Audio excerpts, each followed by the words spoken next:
Buen día, soy el suboficial principal Cadete Toso, integrante de la revista Rumbos Aeronáuticos de la Escuela de Aviación Militar. Continuamos con el ciclo de entrevistas y conferencias Sentir Malvinas, ayer, hoy y siempre. Proyecto de la Escuela de Aviación Militar dentro del marco de la Universidad de la Defensa Nacional. El día de hoy entrevistaremos al comodoro retirado, veterano de guerra de Malvinas, don Rubén Sazone, piloto del sistema de armas IA-58 Pucará durante el conflicto del Atlántico Sur. Buenas tardes, señor Comodoro. Buenas tardes. Antes que nada quería agradecerle por darnos su tiempo y venir a compartir acá su historia, que es de gran utilidad para todos los argentinos y en especial para los cadetes de la Escuela de Aviación. El agradecido soy yo, porque poder transmitir lo que uno ha vivido es importante. No es importante lo que hizo el alférez Rubén Sazone allá en el 82, es importante lo que hicieron los hombres de la Fuerza Aérea.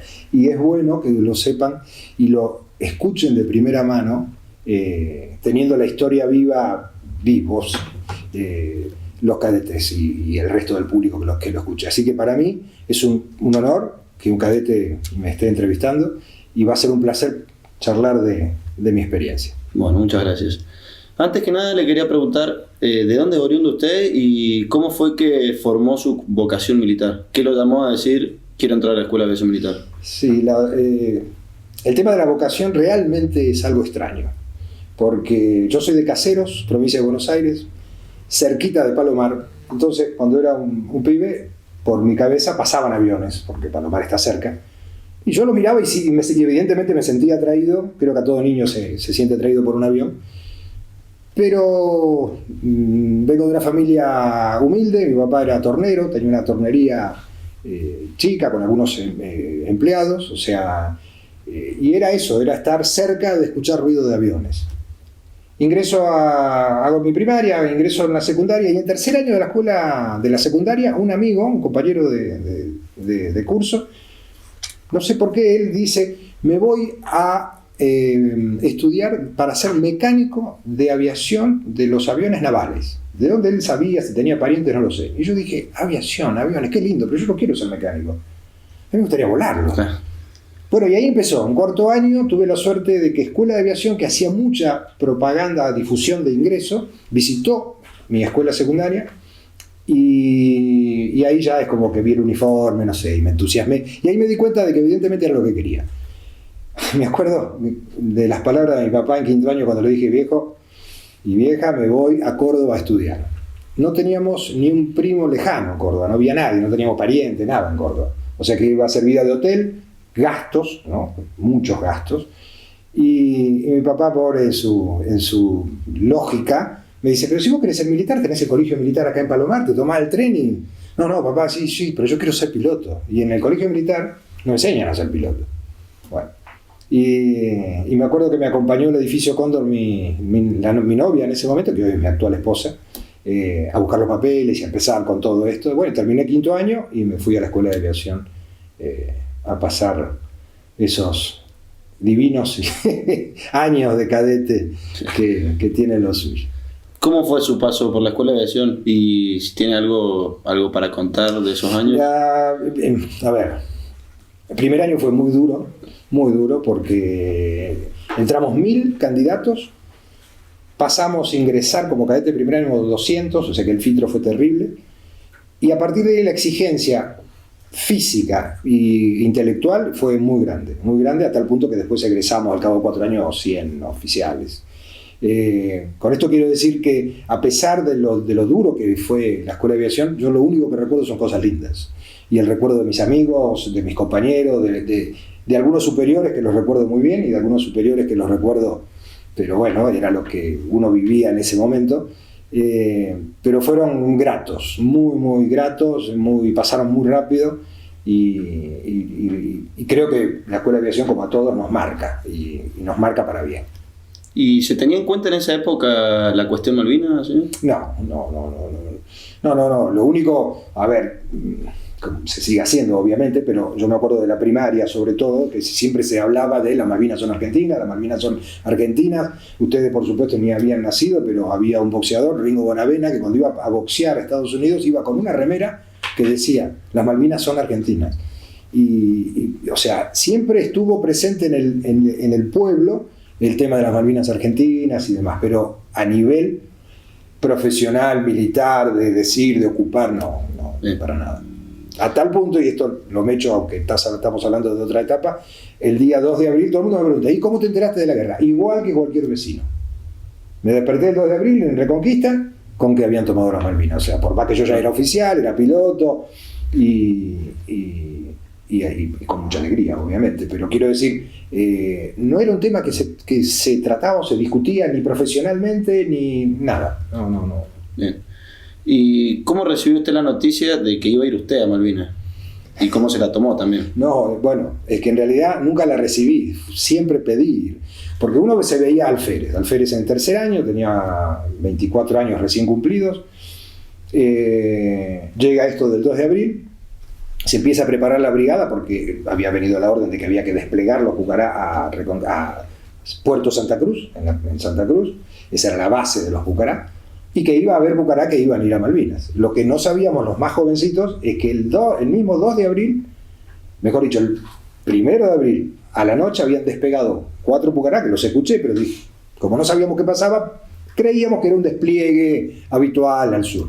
No, esos 4 Pucará se fueron de noche, llegaron a Comodoro Rivadavia, y a las 11:30 de la mañana del 2 de abril había ya 4 Pucará en las islas, que eso también quizás no todo el mundo lo sepa.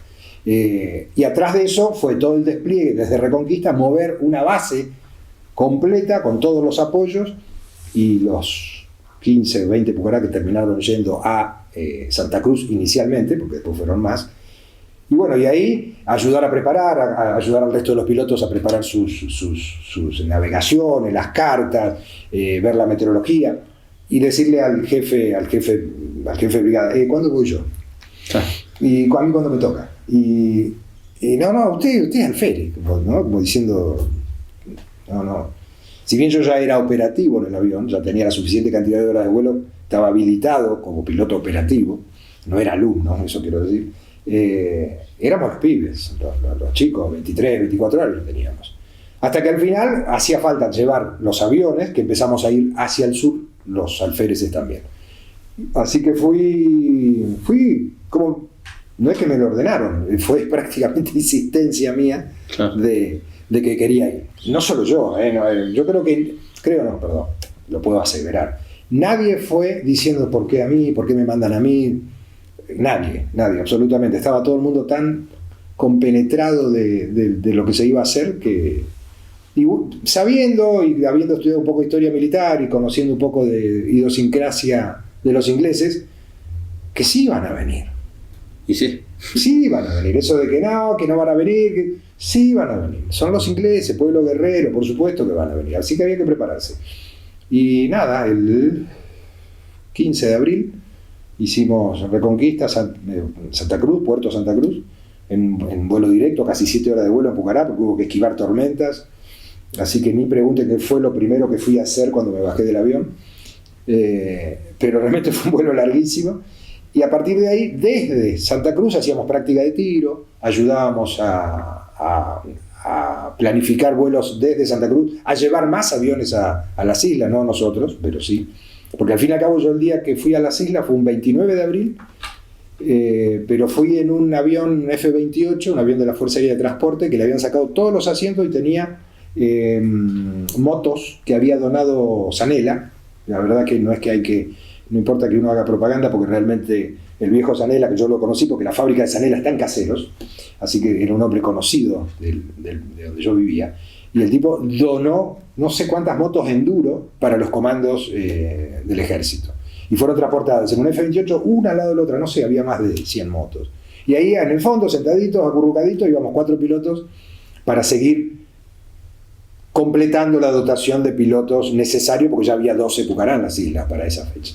Entonces necesitaban más pilotos. Así que llegué el 29 de abril a Puerto Argentino, aterrizamos, los Pucará se estaban mudando de Puerto Argentino a Darwin, ese era el día que era la mudanza de los aviones y todo, ya estaba Darwin listo para recibirlos. Dormimos esa noche, del 29 al 30, dormimos todos los pilotos, que acá vale una anécdota para contar, todos los pilotos y los mecánicos en un hangar chiquitito, esperando al otro día terminar de cruzar los aviones desde Puerto Argentino a Darwin, y los mecánicos en los helicópteros Chinook cargar el resto de los equipos de puesta en marcha, los repuestos, las munición, sobre todo, teníamos muchísima munición, llevarla de Puerto Argentino a Darwin. ¿Por qué marco lo del hangar este? Hay una foto muy famosa. Recuerden que el bombardeo inglés fue a las 4:30 de la mañana del 1 de mayo. Una de las bombas pegó pegado a ese hangar y quedó absolutamente destrozado. Hay videos que Casanseu ha filmado y hay una foto que como entra como el sol por todos los agujeros de las esquirlas de las bombas en el hangar que la noche anterior todos los pilotos y todos los mecánicos de Pucará habíamos dormido. Que si los ingleses en lugar del 1 de mayo elegían el 30 de abril del bombardeo, no quedaba ninguno, porque ese lugar fue destruido completamente. O sea, ¿no? A veces uno no sabe qué es, si destino o qué, pero la imagen es muy fuerte. Y sí, me imagino. ¿Y cuáles eran algunas de sus tareas ahí en las islas, señor? Nosotros, los alféreces, a nivel preparación, estábamos muy bien preparados, teníamos suficiente cantidad de horas de vuelo como para ser operativos, y es por eso que en las alertas, en los pizarrones que se anotaban para salir a volar, ya iniciada la guerra, ya después del 1 de mayo obviamente, nosotros ocupábamos un lugar dentro de los designados para volar. O sea, nuestros jefes, si bien nos cuidaban y trataban de que no voláramos tanto porque éramos los más jóvenes y obviamente los más inexpertos, trataban de que no voláramos, pero eso pero no quiere decir que nos relegaban. O sea, evidentemente confiaban.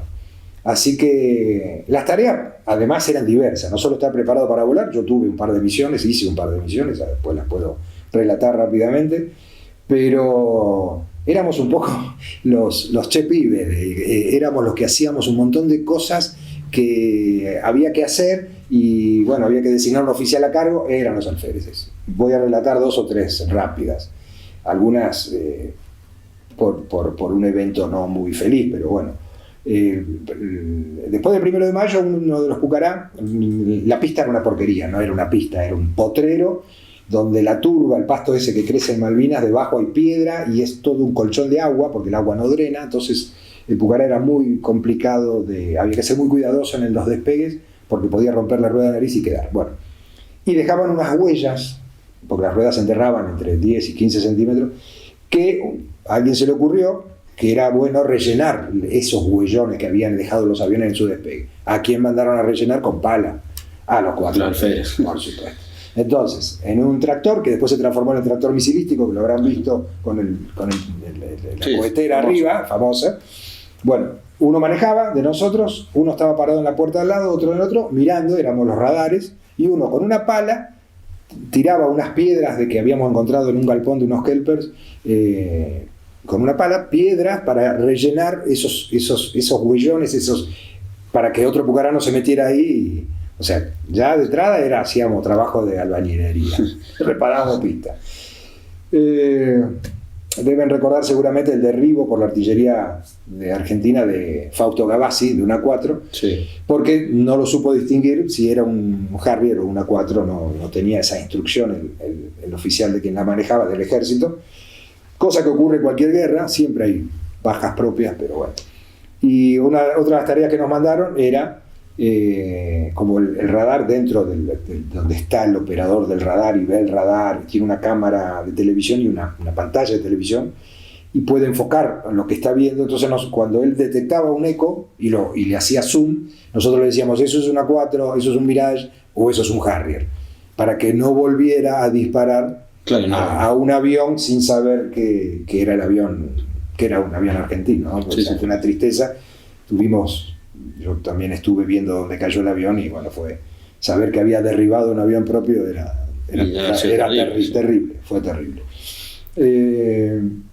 Otra acción que nos mandaron a hacer, los aviones estaban dispersos en la pista y durante la noche, después de que un grupo comando inglés destruyó varios Pucará en otra pista y varios aviones de la Armada, se decidió hacer guardia al lado de los aviones. 4 o 5 soldados, de noche, a cargo de un oficial, haciendo centinela de esos aviones para que si los venían a atacar un grupo comando, hubiera por lo menos defensa. ¿A quién pusieron de jefe? Por supuesto, a los guerrilleros. Entonces, toda la noche, uno de nosotros 4 se ponía unos visores nocturnos muy estrafalarios, pero teníamos buena y nos calzábamos un fusil y recorríamos con los soldados constantemente haciendo como una guardia de una base aérea común, ¿no? Sí. Pero de noche.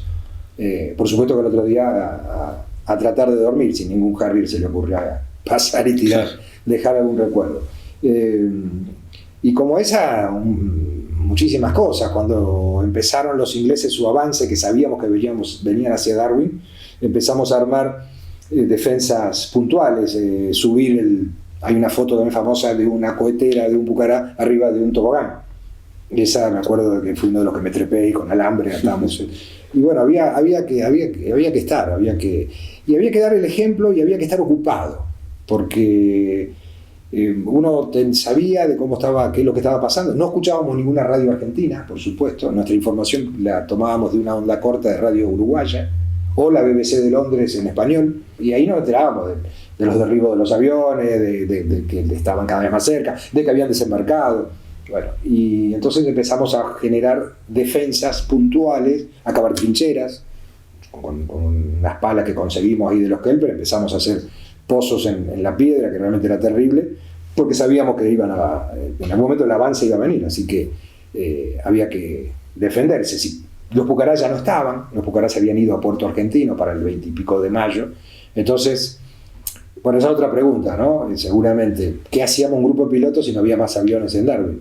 Bueno, uno de los jefes se le ocurrió, con buen criterio, que si algún Pucará después de una misión necesitaba aterrizar, cargar combustible, armamento, aterrizaran en Darwin y hubiese un grupito de pilotos y de mecánicos para hacer el recambio. Claro. Y ese fue el asunto, que eso no sucedió nunca. Los ingleses empezaron a avanzar y ese grupito de mecánicos y 4 pilotos que quedamos terminamos en una trinchera, al final tirando con un fusil FAL durante 2 días y medio, sin comer nada. Realmente fue duro, ya veníamos mal de comida, pero bueno, era lo que todo el mundo estaba viviendo. Yo al final de la guerra llegué a perder en 1 mes y medio 12 kilos aproximadamente, ya era un palito, no me veían.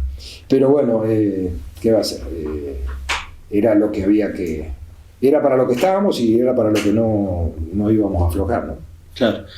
Imagino que toda la situación de conflicto generaba dentro de la unidad un clima de camaradería. ¿Cómo se vive eso? Sí, sí, porque cuando la bomba no distingue y el 1 de mayo, cuando muere Juquí, que estaba atándose en su Pucará para despegar, mueren al lado de él 6 mecánicos, y quedan heridos arriba de entre 10 y 15 mecánicos. O sea que la comunión entre piloto y mecánico siempre fue muy fuerte, y en Malvinas, para nosotros, para los de Pucará, fue absoluta. Si bien siempre existe, esa fue una comunión muy fuerte, a tal punto que nos habíamos alojado, los pilotos y los mecánicos, en un lugar que se le había requisado a los Kelper, y tenía una pequeña cocina, y ahí cocinábamos, y había turnos que a veces cocinaban los oficiales y comían los suboficiales, a veces cocinaban los suboficiales y comíamos, o sea, ahí no se distinguía. Sí se distinguía y había disciplina, y había superiores y subalternos, por supuesto, pero jamás hubo un problema de no, esto yo no lo quiero hacer, no, esto no me corresponde, esto no, siempre se trabajó en conjunto, y por eso creo que lo que hizo Pucará resultó bien dentro de las limitaciones que había. Fue algo de lo que estamos muy orgullosos. Bien. ¿Y tuvo alguna orden, que tuvo que impartir una orden que le haya costado impartirla por saber el riesgo que implicaba para el subalterno? No, a ver, el momento más riesgoso, que no fueron las 2 misiones, increíble, yo me sentí tan cómodo volando que no fue el momento más riesgoso. El momento más riesgoso fue estar esos 2 días completos, o sea, 48 horas adentro de una trinchera, y al lado mío había un compañero mío, otro alférez, y de este lado había 2 suboficiales, y en algún momento había que cambiar de posición, y uno era el que daba un poco las órdenes, o de traer más munición, a ver a quién mandaban, y mientras tanto estaban cayendo morteros, bombardeo naval, 3 Harrier que vinieron a silenciarnos, que por suerte se ve que venían muy asustados porque pasaron muy rápido, muy bajo, y las bombas cayeron mal y no nos hicieron nada. Entonces, Pero en realidad nuestra actividad, o por lo menos la que me tocó vivir a mí, no implicó en algún momento tener esa carga que si lo hubiera tenido que hacer, lo hubiera hecho sin ninguna duda, obviamente. Sí, por supuesto. Y después en las salidas en Pucará, ¿tuvo alguna salida en particular que haya también llevado un riesgo o una misión importante? Sí, cada una tiene su condimento. La primera salimos, despegamos. Lo primero hay que explicar un poquito, muy rápido, el tema de después del 1 de mayo que muere Jukic, entra la discusión si había que atarse al avión y después poner en marcha, o primero poner en marcha y después atarse al asiento eyectable, para poder, si venían algún avión, salir del avión rápidamente y no que uno muera graciosamente sentado dentro del avión, porque no tuvo tiempo de desatarse y salir. Entonces había esa discusión profesional entre los pilotos, hasta que, muy bien, el jefe de escuadrón dijo, miren, en esto cada uno haga lo que para uno le resulte más ágil. Bueno, entonces el momento que me tocó a mí salir, estábamos anotados, llegó la orden, sonó el teléfono ese famoso que nadie quería que sonara, y 2 Pucará tenían que ir a buscar helicópteros, a hacer caza helicópteros, que habían visto en la isla, en la Gran Malvina, en la otra isla. Bueno, salimos a los aviones, vinieron los mecánicos, y la técnica mía era despegar desatado. Van a decir por qué. Lo que es la pista de Darwin estaba rodeada por el ejército, que era el que le hacía la defensa. Había un regimiento entero y había muchos campos minados, que el ejército había puesto minas, particularmente al final de la pista. Y después venía el mar, venía el seno Choiseul, con lo cual, y el estrecho San Carlos un poco más adelante. Entonces, si uno tenía una falla en el avión en el momento del despegue y se tenía que eyectar, caía o arriba de un campo minado o arriba del agua. Y no teníamos traje. Ninguna de las opciones era buena. Entonces, ¿para qué me voy a atar si yo lo que no quiero es morir tratando de despegar? Yo quiero, si me van a matar, que me maten en lo mío, volando. Sí. Pero no en tierra como le pasó al pobre Daniel Jukic. Entonces, la técnica mía fue, después que despegamos, que estábamos volando, que estaba todo bien, ahí más o menos me ajusté el asiento eyectable para que en caso de que tenía algún problema, o me atacaba un Harrier o algo pasaba, me eyectara con seguridad. Sí. Pero en ese momento no. Bueno, la misión despegamos, todo bien, íbamos los 2 Pucará peinando ovejas, pobres ovejas, me acuerdo los ojitos de las ovejas de tan cerca que íbamos, pero esa era nuestra seguridad, que no nos vieran, ¿no? Peinando, hasta que salimos al estrecho San Carlos, el agua, empezó a venir una lluvia muy finita, clásica de la Patagonia y de la zona marítima, muy baja, muy rastrera, terminó conformándose una niebla, yo apenas lo veía el avión, que estaba a 300 metros mío, y de golpe a lo lejos, o sea, este era yo, y el guía, que era en ese momento el primer teniente Fasani, yo lo estaba mirando, pero a su vez miraba para atrás, para los costados, para ver si no venía algún avión a tratar de derribarnos. Y además buscando los helicópteros, que era la misión para la que estábamos ahí. Y a lo lejos veo un barco, veo en el medio del estrecho de San Carlos un barco, le veo la punta perfecta, para mí era una fragata. Resultó que no, que era pobre el Carcarañá, un barco argentino que hacía poco estaba ahí fondeado. Y le grito que había un barco ahí, que nosotros sabíamos que no teníamos que pasar arriba de los barcos, porque nuestra relativa baja velocidad era fácil que nos pudieran voltear. Entonces salimos, pegamos la vuelta y ella me puse al lado del avión porque no lo veía, al otro avión, y se puso tan complicado que se decidió avisar que se suspendía la misión por meteorología, porque así no podía pasar un helicóptero inglés a 50 metros que no lo íbamos a ver. Retornamos, encontramos la pista, nos avisan de que nos apuráramos porque la niebla avanzaba muy rápido y no íbamos a poder aterrizar. Esta era la pista, el 1 aterriza, el avión guía, el líder, y cuando yo estoy viniendo la niebla, es increíble lo que sucede, me tapa la pista y quedo yo arriba de la nube, sin ver nada para abajo. Aviso y le digo, me voy a Puerto Argentino a aterrizar. Y me dice, Puerto Argentino está en alerta roja, avión que aparezca, avión que lo van a bajar, así que no vaya a Puerto Argentino. Ya tenía poco combustible y ahí sí, el capitán Vila, que lo nombramos en otro momento, que era nuestro jefe, el segundo jefe de todos los pilotos, me dice, no te preocupes, yo te voy a hacer aterrizar. Con el ruido del avión, lo que él hizo fue, me dice, bueno, andá girando, seguí volando, bajito. Bueno, ahora enfrentá, yo lo único que veía era nube, no veía tierra, no veía cielo, muy bien. Bajá las ruedas, bajé el tren de aterrizaje, Seguí, un poquito más a la derecha, un poquito más a la izquierda, ahí venís, ahí, seguí bajando despacito, ya con velocidad de aterrizaje. Yo no veía nada. Y tenía los faros de aterrizaje prendidos, que evidentemente él, por el ruido y por que veía los faros a lo lejos, me estaba guiando. Seguí bajando, me dice, por radio. De golpe veo pasar cosas, techos rojos, eran las casitas del pueblito de Darwin. No tanto, me avisan. Así que, bueno, ahí seguí, me dice, corté todos los motores y aterricé. Nunca había visto la pista. Él me guió como si fuera un radar, pero porque lo veía. Eso no sé si en la historia de la aviación debe existir. Bueno, me bajé, me desaté, lo fui a abrazar, qué sé yo, porque realmente lo que había hecho era mi segundo papá en ese momento. Esa fue mi primera misión. Lamentablemente no pudimos cazar ningún helicóptero ni nada.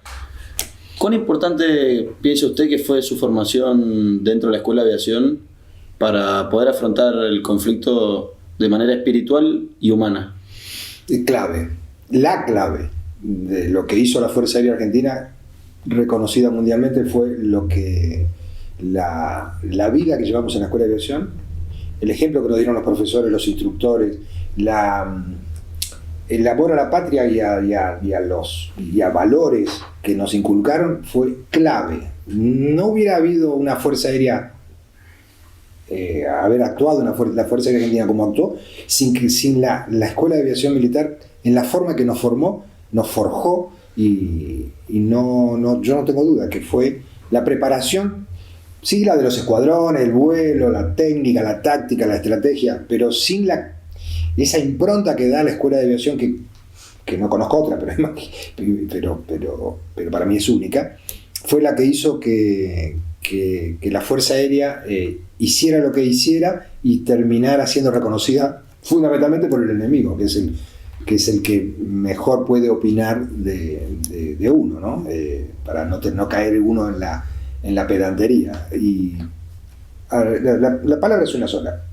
Lo que nos forjó y nos formó la Escuela de Aviación fue clave para el accionar de la Fuerza Aérea. Clave. Bien.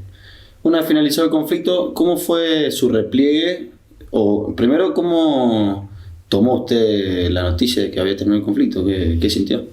Bueno, después de esos 2 días y medio combatiendo como un soldado, porque eso es lo que terminamos adentro de una trinchera, los pilotos que habíamos quedado, defendiendo lo último que podíamos defender de Darwin, soportando, yo jamás había escuchado, como en las películas, la munición que pasa arriba de la cabeza, qué ruido hace, viendo aviones que en realidad le están tirando exactamente a uno, o ver soldados como mueren, que es muy duro, ¿no? Porque en el fondo uno tiene toda la adrenalina, pero eso impacta. Lo llamativo, o lo que creo que puede estar relacionado con lo anterior de lo clave de cómo fuimos formados, es que no entramos en pánico, ni en terror, ni nadie, al contrario, se siguió como si uno hubiera estado preparado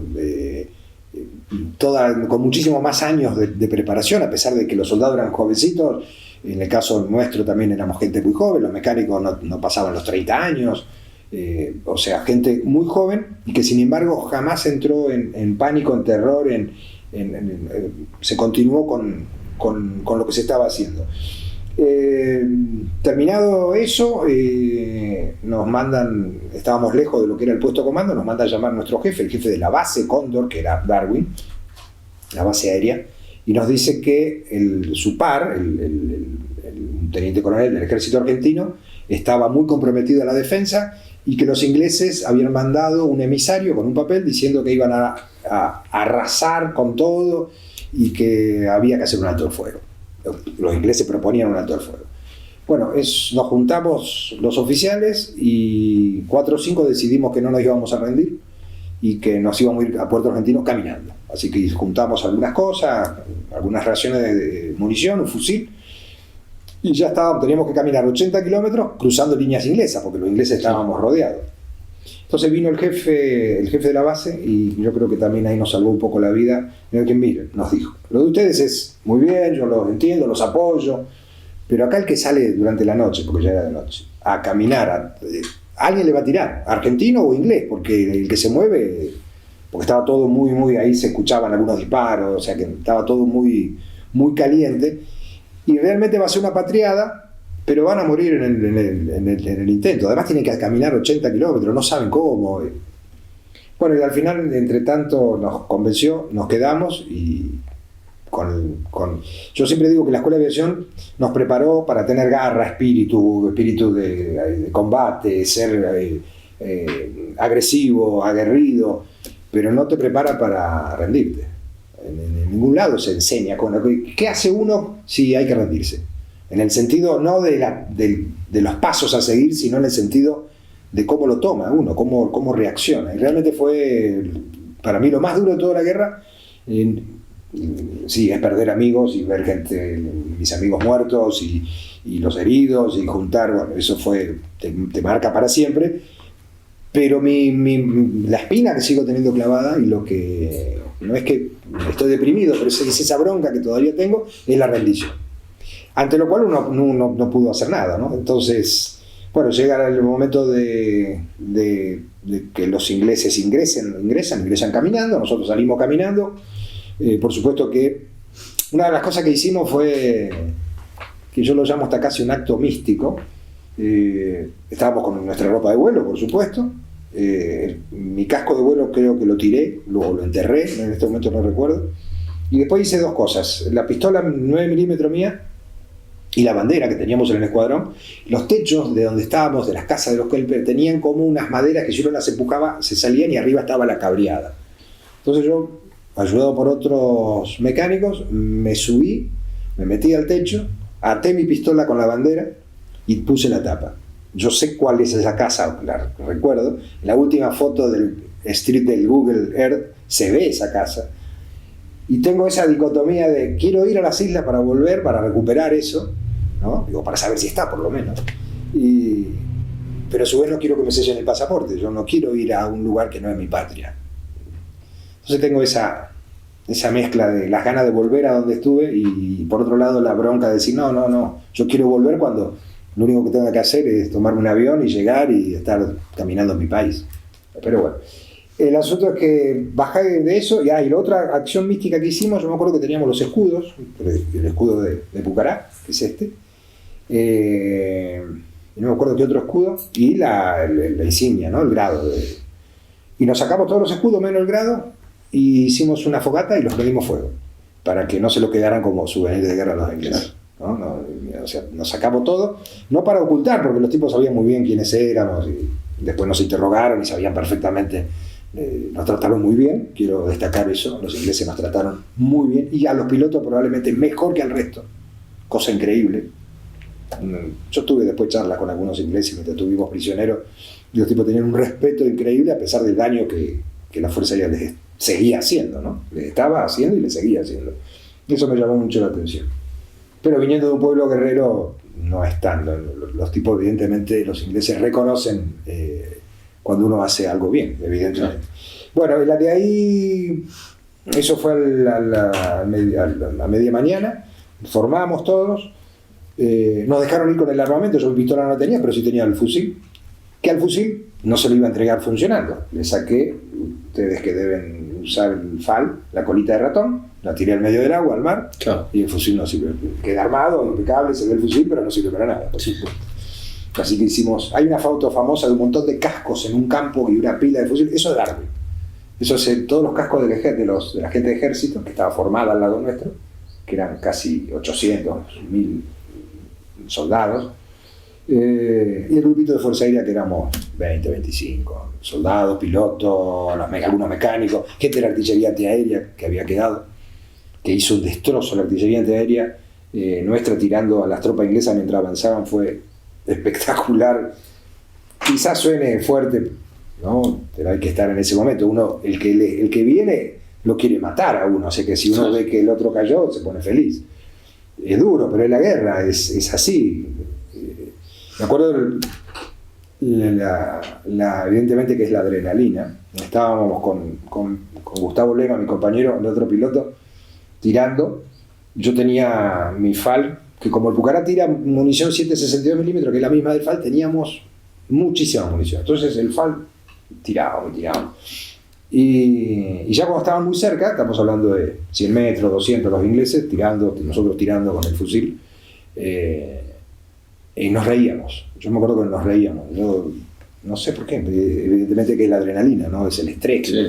de que le tiran, de que le están pegando, de que un morterazo a 50 metros, de que evidentemente esa droga que circula por el cuerpo, que es la adrenalina, te hace hacer cosas locas, graciosas, pero mientras tanto seguíamos tirando y nos seguían tirando, qué sé yo. Eso es algo que me acuerdo graciosamente, a pesar de que después tuvimos que entregar el armamento, cantamos el himno, que fue más bien un cantarlo llorando, y de ahí a alojarnos a un galpón, que también hay fotos muy famosas de unos galpones de esquila que dicen POW, de Prisoner of War, escrito en los techos para que por lo menos lo habían escrito los ingleses, para que los aviones argentinos, ya sabiendo que Darwin no era más de propia tropa, pudieran tirar. Bueno, ahí estuvimos mal, bastante mal en el sentido de que a nivel psicológico, ¿no? Ya uno es como que se entrega, lo único que quiere es dormir. Yo me acuerdo que estaba tirado en el piso, fumaba y no hacíamos nada, y mirábamos el techo, muy cansado. Yo me acuerdo que lo que más tenía era cansancio físico, no me importaba nada, estaba ahí, y ahí estuvimos 8 o 9 días. Comíamos mal y salteado, y de ahí nos llevaron en un Chinook, en un helicóptero inglés, que dijimos seguro que parece un Pucará, y lo derriba, y el otro contento, y acá arriba está lleno, éramos 100 ya prisioneros, todos argentinos. Y no, por suerte nos aterrizaron en San Carlos, donde habían entrado donde se hizo el desembarco, fuimos a un frigorífico y ahí nos alojaron. Ahí estuvimos 3 días y no comimos nada. Nos trajeron, me acuerdo, que éramos como 20 o 30 oficiales, una lata de paté, y nos tiraron así los ingleses. Y ahí se enojó, sí, el oficial más antiguo argentino, y fue a reclamarle al inglés. El que había tirado la lata así era como un mocoso, un soldado inglés que se hizo el canchero. Y nos dio una lección, que para mí nos dio una lección muy, muy buena el inglés. Nos dijo: mire, yo tengo mi tropa combatiendo, y está combatiendo, y necesito alimentarla porque está combatiendo. Cuando tenga tiempo y me sobre comida, a ustedes que son prisioneros de guerra, les voy a atender. Y en el fondo tenía sentido común eso. Sonará duro, feo, pero tampoco era era grave, pero no tan grave. Y después de ese segundo o tercer día nos subieron en unas lanchas de desembarco, esas que se ven también en las películas de las filmaciones, esas que están todas camufladas. Nos subieron a un barco y a los oficiales nos alojaron en camarotes. ¿Y qué había? Baño, ducha. Me pude bañar después de 1 mes y medio. Porque antes hacíamos unos lavados medios extraños, con agua de mar helada. Así que eso era tocar el cielo con las manos, que estábamos en un camarote, éramos 4 oficiales, 3 del ejército y yo, pero había un baño. Y ahí el barco comenzó a navegar, y después de 6 días de navegación nos dejó en Montevideo. Ahí bajamos en Montevideo, nos subieron a unos barcos de la Armada o de la Prefectura, no recuerdo, y nos llevaron a Río Santiago. Ahí bajamos y nos subieron a unos micros de Fuerza Aérea, a los de Fuerza Aérea, y fuimos a la escuela de suboficiales, Ezeiza, o sea, ya llevábamos casi 20 días de prisionero, y por fin estábamos de vuelta en casa. Y yo no sabía, o sea, imaginaba, porque no tenía contacto ni con mi mujer ni con mis viejos, que los iba a ver en algún momento. Bueno, pero el asunto es que después se abrieron unas puertas y estaba mi mujer con mi hija. Yo tenía una hija de 4 meses, y mis viejos y mi hermana. Así que ahí fue muy fuerte también el reencuentro, pero feliz, ¿no? Por supuesto. Y de ahí, nada, volver prácticamente ya la guerra ya había terminado. Estábamos hablando del 15, 16, 17 de junio, ya la guerra había terminado. De ahí a Reconquista, de vuelta, a la base de los Pucará, a lamerse las heridas, a charlar, a volver a volar, a tratar de volver a volar rápido, para no tener esa aprehensión a la actividad profesional de uno. Y la vida que empezó despacito a circular nuevamente, ¿no? O sea, en la unidad, si bien había habido muchos muertos y demás, es como que el duelo se hizo rápido, y no es que se olvidó, porque pero había que seguir para adelante, había que vivir. Yo al poco tiempo, al menos de un año, nació mi segundo hijo y uno ya empieza a tomar otras responsabilidades de grado, ya ascendía a teniente, tenía alumnos que tenía que enseñarle a volar Pucará y bueno, no es que uno se olvida, sino que no puede vivir con la carga esa porque, primero que yo creo que porque uno está satisfecho con lo que hizo. O sea, sin ser fanfarrón, si uno estaba satisfecho de que al menos se había probado en combate, había hecho lo que debía que hacer, no sé si había hecho de más, pero el grupo de gente que había ido era un grupo de gente que si bien nos sentíamos distintos, tratábamos de no parecer tan distintos para no ser ni pedantes, pero uno tenía una... ¿no? Y después tuve la suerte de poder cambiar de unidad, dejé de volar a Pucará a los pocos años, me fui a volar a 4, estuve en Reino volando a 4, que también fue un placer para mí haber cambiado haber estado en esa unidad tan gloriosa. Y después me fui a Mendoza, volé Mirage en Mendoza, después fui instructor de la escuela de caza, ya a partir de ahí después la escuela de guerra, ¿no? O sea, siguió mi vida profesional y sin darme cuenta ni tiempo de hacer planteos constantemente, ¿no? O sea, yo creo que el hecho de ser un profesional de la guerra hace eso. Supongo que debe haber otras personas que no quieren hablar. A mí al contrario, a mí siempre me gustó contar, no la experiencia mía, sino la experiencia como mía personal, sino la experiencia de lo que se hizo para que quede, para la gente, para que no compren eso de los chicos de la guerra, eso de los soldaditos, los que los mandaron a muerte. Mentira. Los actos de heroísmo que yo vi de pibes de 18 años, de los soldados, no los hacía un tipo de 40. Eso yo lo quiero siempre destacar, porque a mí me molesta que se minimice lo que hicieron los soldados. Nosotros fuimos porque quisimos, ellos fueron obligados. Y sin embargo, si hay que llamar héroes a alguien, hay que ser a los soldados. Y particularmente los soldados de Fuerza Aérea fueron unos leones. Y encima la mayoría eran soldados de la Escuela de Aviación Militar, que estaban destinados en la Escuela de Aviación. Por lo menos lo que estuvieron con nosotros. Yo vi los actos de heroísmo más grandes que se pueden contar. ¿Cree que se pueden recuperar las islas por medios diplomáticos? Supongo que sí y espero que sí. Yo espero que se recupere. Los medios diplomáticos son los adecuados y los lógicos, y más en estos momentos. Pero por ahí hay que entender quizás de quién lo está opinando, ¿no? Yo quiero volver.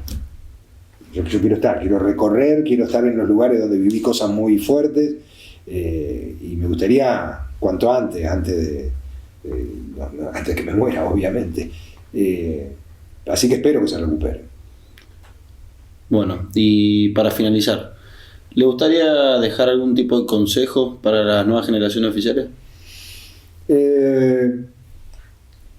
Yo entiendo que cuando uno está dentro de la escuela de aviación no entiende un montón de cosas que le hacen hacer, que le hacen pasar, que le hacen sufrir, eso que le están haciendo es lo que después, cuando es oficial y tiene que estar en una situación límite, que la nuestra fue la máxima, la de una guerra, pero van a tener situaciones límites, porque las van a tener, porque la vida profesional de este bendito trabajo o profesión o vocación que es ser militar dentro de la Fuerza Aérea, lo que da la Escuela de Aviación uno no se da cuenta que le está dando. Después se da cuenta de que gracias a esa formación, entonces mi consejo es, o no consejo, sino no renieguen, no abandonen, no renieguen, no se quejen, no crean que todo lo que le hacen es para molestar. Hay razones atrás que quizás un cadete de tercer año ya las entiende, pero por ahí un cadete de primer año no las entiende y termina yéndose enojado con el tipo de vida que le están haciendo hacer, cuando en realidad todo tiene un porqué. Y lo que hace la Escuela de Aviación en la formación del cadete para entregarlo como oficial a la Fuerza Aérea es maravilloso, único, y que lo sepan aprovechar. Bueno, antes que nada quería agradecerle en nombre de todo el cuerpo de cadetes, porque para nosotros es muy valioso tener los testimonios los que participaron del conflicto del Atlántico Sur, que encima el único conflicto, la única guerra que participó la Fuerza Aérea, y es valioso para todo el país, para toda la cultura y para que quede para la historia. Muchas gracias. Al contrario, agradecido soy yo, como siempre. Gracias.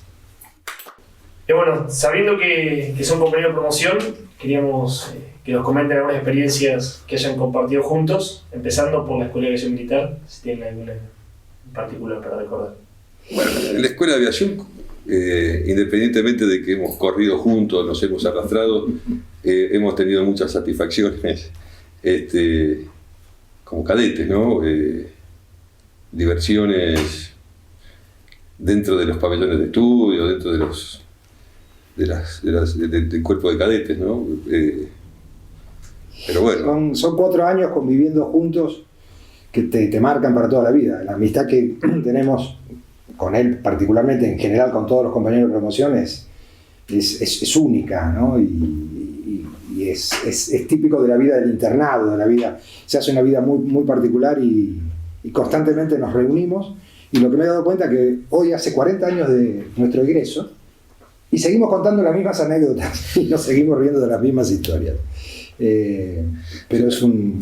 Además, convivir 4 años en una situación de cambio de vida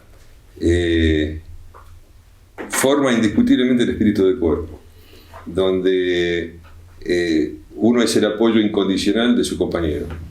Entonces es muy importante esos 4 años donde uno aprende a ser un profesional, ¿no?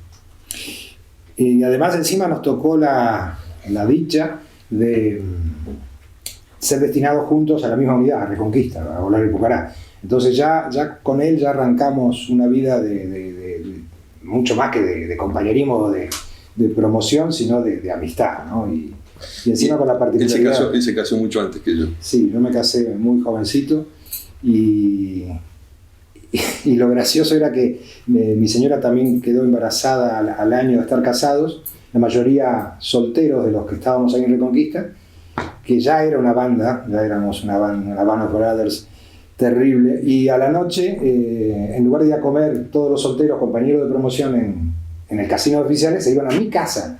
Yo recién casado, alférez, no tenía un peso, y caían todos a comer. Te manteníamos un poco, sí. Sí, la heladera vacía me mantenía. Bueno, fueron lindos años. Respecto al conflicto, ¿alguna experiencia, anécdota que recuerden? Yo lo que más recuerdo, y particularmente con él, es que fui uno de los 2 primeros alféreces que llegamos a la escuela a Malvinas, que llegamos antes de que empezara el conflicto. Fue en ese momento el alférez Pontecorvo y yo, que fuimos un poco los que más molestamos para que pudiéramos ir y tuvimos la oportunidad de que nos mandaran. Y yo sabía perfectamente que en el medio del conflicto, en el mes de mayo, Carlos se casaba. Ya tenía fecha, trataba todo. Y recuerdo el 15 de mayo, que la sucesión de los bombardeos de los Harrier y demás era habitual, y en eso escuchamos 4 Pucará sobrevolando, porque estaba bastante nublado, y que de golpe aparecen, que no los esperábamos, que no sabían que veníamos, yo no sabía que venían más Pucará. Aparecen 4 Pucará, aterrizan en Darwin. Entonces salimos corriendo a la pista a ayudarlos a bajar, porque el peligro de estar en la pista era muy grande, porque era el objetivo de los bombardeos, ¿no? Y cuando, de casualidad, voy a uno de los Pucará a ayudar a bajar, se saca el casco y era el conejo. Y yo decía, y le grito, pero si vos te tenías que casar. Sí, pude escapar y me vine. Y quedó muy graciosa la anécdota, que siempre se lo digo a la mujer, de que él no fue a la guerra porque lo mandaron, además fue para escaparse. Sí, exactamente, gracias. Así que esa es la primera anécdota. Bueno, y otra anécdota linda, independientemente de lo que eran las misiones y todo, el día que había que evacuar medio escuadrón, porque eran muchos oficiales, muchos pilotos y pocos aviones, entonces nos dan la orden de que la mitad de los alféreces teníamos que irnos.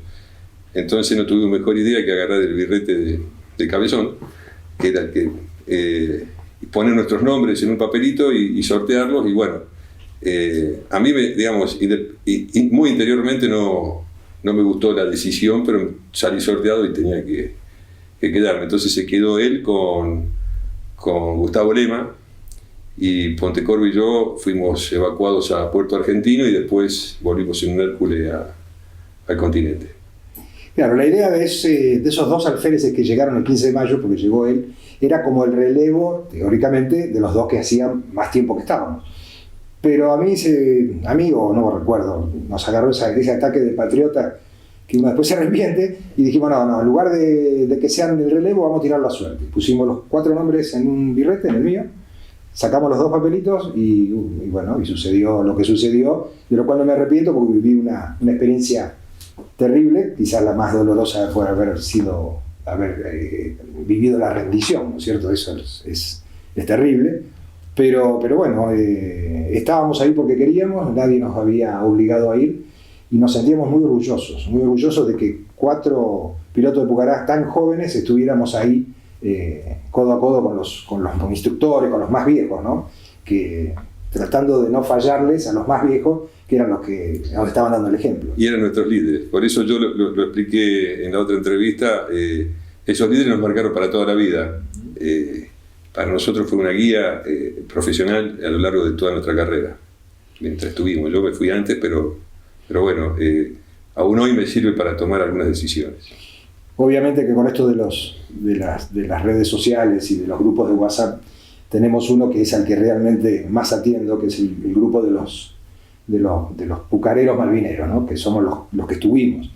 Y seguimos en una comunión, en una comunidad y en una comunión, y cuando de golpe por ahí nos escribe, que no escribe mucho porque es el más viejito, hoy viejito, en aquel momento era mayor, jefe de escuadrón, el Toto Navarro, que lo habrán sentido nombrar por el tema del casco que pudo recuperar y demás. Y cuando él escribe, siguen siendo para nosotros palabras mágicas, o sea, es la palabra viene Toto Navarro, Dios, Maradona, mamá, no, el orden de prioridades. El Nahuel y el Bagre, ¿no? Y los 2 grandes capitanes que tuvimos, que fueron Vila y Gruner, que hoy viven y que estamos constantemente pendientes de lo que ellos piden y necesitan, fueron realmente nuestros ejemplos, y por eso no podíamos fallar, porque si ellos estaban al pie del cañón y eran los más viejos como los más jóvenes, no íbamos a hacer lo que teníamos que hacer. Estábamos muy compenetrados. Fueron un gran ejemplo para nosotros, por eso los seguíamos como nuestros líderes, ¿no? ¿Alguna otra anécdota en particular? O si no, estando ya, debe haber sido, no sé, el 20 de mayo, el 18, después que ellos llegaron, nuestros queridos amigos ingleses tenían la sana costumbre de tirar las bombas al mediodía. Yo no sé si lo hacían para jorobarnos el almuerzo o qué, o 3 de la mañana pasaba un Harrier muy alto, no le podía tirar la artillería, y lanzaba 2 o 3 bengalas que iluminaban todo, y ahí nosotros decíamos, listo, acá se viene la caballería y no queda nadie. Y no, nada, pero ya uno no se dormía nunca más, y realmente la acción psicológica era muy buena. Entonces, la anécdota respecto de eso es que estábamos el primer día almorzando o comiendo lo que podíamos comer, y alarma roja, los Harrier, largábamos la comida, nos metíamos en las trincheras que habíamos hecho, nada, no pasaba nada. Al segundo día lo mismo, al tercer y al cuarto día ya íbamos con la comida, nos sentábamos y decíamos, si cae una bomba, que caiga. Y me acuerdo que yo me sentaba siempre al lado de él y mirábamos para arriba más y sigamos comiendo, porque y realmente era todo acción psicológica, nunca pasó nada, al menos en esos horarios. En otros horarios le enseñé a jugar al backgammon. Como la diversión no era mucha, agarré con una virome, dibujé un tablero de backgammon y bueno, jugábamos inclusive durante los ataques, sí, para no abandonar el juego. El que abandonaba el juego perdía. Así que se escuchaban los bombazos a lo lejos y seguíamos tirando los dados a ver quién. Sí, uno no quiere perder ni en el medio de una guerra.